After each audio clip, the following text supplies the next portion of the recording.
Então, quando alguém fala assim, esse ministério tá redondinho, quem é o pastor? É um bom sinal para mim, porque o pastor não é a peça que faz que se tirar o ministério morre.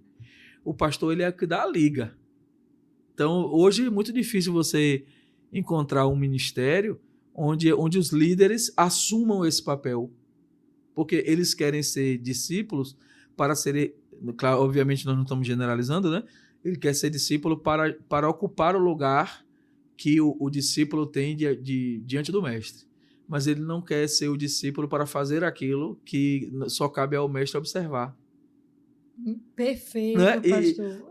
Então, uma igreja que funciona bem é a igreja que funciona sem um pastor quando ele não está lá. Não é meio claro isso? É claro, mas ao mesmo tempo a liderança acaba lutando contra isso na prática, né? E é interessante essa sua fala, porque eu lembro que a psicologia vai dizer que a mãe boa é a mãe desnecessária. É a mãe que prepara o filho para que ela se torne desnecessária na ausência dela, né? Para que esse filho se desenvolva. Então, ao mesmo tempo, a igreja, eu lembro muito bem que no trabalho do Ministério Feminino, o Café com Elas é um trabalho que a gente tem, um movimento de mulheres, de cuidado, de sentar e abrir o coração e ver Deus sarar. Eu lembro que um dia eu fiquei doente no Café com Elas e eu fui para a emergência do Hospital Aeroporto e tudo funcionou muito bem. A recepção aconteceu, a intercessão, as vidas se converteram, tinha toda uma equipe, eu não fiz a mínima falta lá. E aí eu observei que minha igreja... É sinal de que o evento é saudável, né? Aí eu observei que minha igreja estava crescendo, a liderança estava pronta, né, ali para assumir, para multiplicar. Então, os líderes sofrem dessa síndrome, né? Hoje não fecha, eu estava numa conferência, né, há uns dias, de espiritualidade, né, saúde mental e espiritualidade, como é que elas dialogam, e a conta não fecha. Nossas igrejas cresceram. E um pastor tem a ilusão que vai dar conta de 500, não vai morrer. Ele vai cuidar bem de 5. Mas de 500 ele não vai. É verdade. E ele continua achando na ilusão que ele pode. Então ele se sente frustrado, ele senta no final do dia, não estou conseguindo cuidar de todo mundo, não visitei todo mundo. Nós temos amigos que ele vai no aniversário do pet, do cachorro, do enterro, de uma igreja grande, e ele vai acabar a saúde dele. Em contrapartida, essa tem sido a referência de sucesso, né? Quanto maior, ou quanto mais membros, ou quanto mais moderna, talvez, é mais eficiente. Só que quanto maior, menos gente trabalhando, menos gente com a mão na massa, né? Não fecha a conta, pastor. E os pastores estão adoecendo, né? As igrejas estão crescendo e o preparo de uma liderança que construa odres de cuidado, que o cuidado seja mútuo. Não dá para o pastor cuidar de todos. O pastor precisa cuidar de uma liderança saudável, ter aquele grupo de liderança que ele caminha, né? E ali nós vemos Moisés, quantas vezes Moisés estava se acabando dessa forma. E Jetro chega para ele, Jetro dá um conselho: você vai se acabar. Assim, Moisés passava o dia na tenda do encontro, atendendo 1 milhão de pessoas. As filas não acabavam. Jetro dá uma orientação clara para ele, né? Faça grupo de 50, de... liderança. E não existe. Hoje o sacerdócio é real, gente.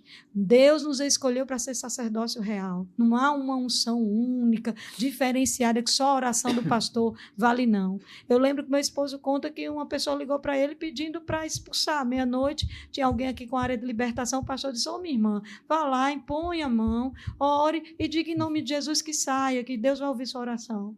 O sacerdócio é real. É real, mas parece que nós queremos, às vezes, para nos manter nesse lugar enquanto líderes, também não queremos nos tornar desnecessários. Queremos ser cada vez mais, né, solicitado pelo povo, e isso traz os adoecimentos. Sabe uma coisa que me preocupa? Eu queria que a senhora falasse disso. É que, assim, muitos ministérios, eles estão partindo de um princípio perigoso, que é de que não pode chatear a ovelha para que ela não vá embora. Então acaba sendo as igrejas tem igrejas abrindo mão de princípio para ajeitar ambientes, ajeitar locais para que as pessoas... Outro dia eu falando com o pastor César Monteiro, eu mando um abraço para ele está assistindo a gente, e a gente disse lá que no final dos tempos, as igrejas prontas, as igrejas sérias, as igrejas que pregam o evangelho verdadeiro, elas seriam reconhecidas porque elas teriam menos gente. Elas estariam vazias. Porque as igrejas que estão lotadas de eventos, de atividades, elas têm tudo lá, menos cruz. E aí a pessoa que não, o pastor, para não confrontar aquela pessoa e correr o risco dela, eu quero esse Jesus fofinho, mas eu não quero consertar nada. Aí ela vai para uma igreja que o cara lá diz, fique como você tá, ela vai optar por essa igreja. Então tem pastor que está se adaptando nesse discurso do evangelho, inclusive se violentando enquanto princípio, para mostrar um resultado. Então eu sempre digo lá, não tem problema. Se uma pessoa não quiser ficar aqui por causa de Jesus, a igreja não vai abrir mão de Jesus por causa dessa pessoa.